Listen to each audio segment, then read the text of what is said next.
Bonsoir David. Ah. Bon, la soirée a failli être presque parfaite, il n'a pas manqué grand-chose, 2-3 minutes en moins. Voilà. Le sentiment là, qui t'a animé il y a un quart d'heure, juste après le coup de sifflet final à Boulazac. Ouais, non, le sentiment qui m'anime le premier, c'est de féliciter Boulazac, parce qu'ils font un très très beau champion. De féliciter aussi Chartres, qui a joué le jeu jusqu'au bout, et je pense que même Boulazac sont les premiers contents que Chartres ait joué le jeu jusqu'au bout, parce que ça donne encore plus de crédit à leur victoire. Donc non, voilà, féliciter Boulazac pour leur titre, ils l'ont mérité, est-ce qu'ils l'ont mérité plus que nous, quoi, je sais rien, mais en tout cas, ils font un très bon champion, et bravo.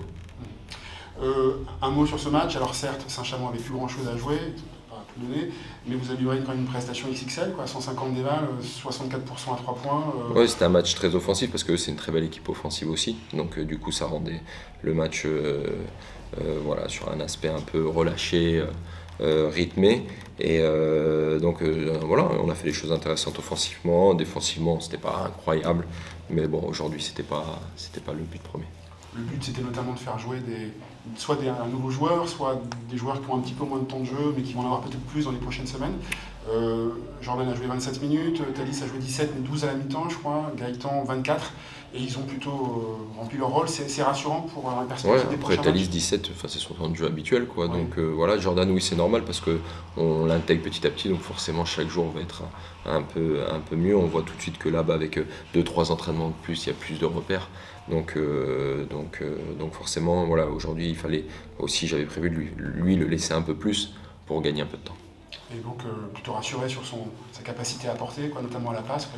Ah ouais, non, mais j'ai aucun doute sur la qualité intrinsèque du joueur, sur son état d'esprit, comment il s'est intégré déjà avec nous, et voilà, j'avais aucun doute sur la qualité du joueur avant qu'il arrive, quand il est arrivé, et aujourd'hui aussi.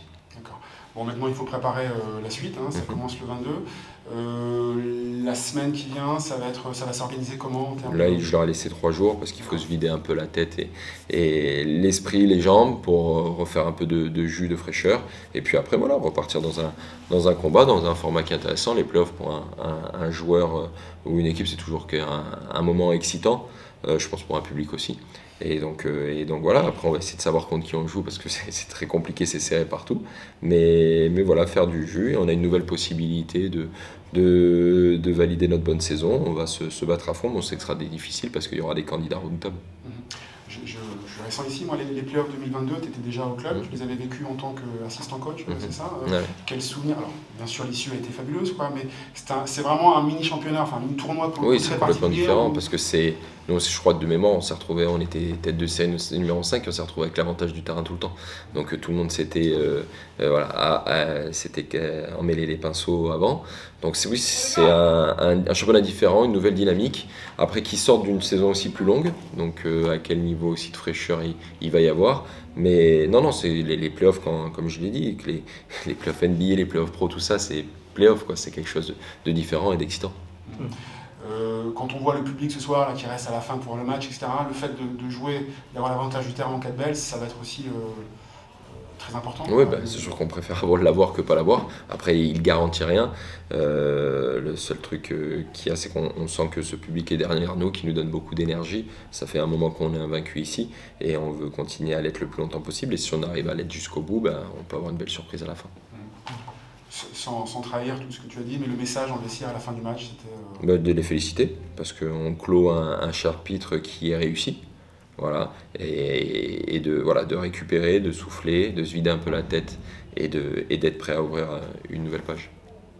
J'ai un peu la même question que pour Romuald là, sur la configuration là, donc, de ces playoffs, là, effectivement avec cette équipe d'élite, le 15e, donc en l'occurrence le Portel. Qu'est-ce que ça vous inspire aussi qu'il va falloir les jouer et les battre à un moment donné, voilà. Possiblement. Parce que par rapport à quoi vous me posez la question? Par rapport par au fait, est-ce que ça induit un déséquilibre quelque part? Ça fausse un peu le truc. Ouais. Je crois pas que c'est eux qui ont faussé le truc. C'est qui?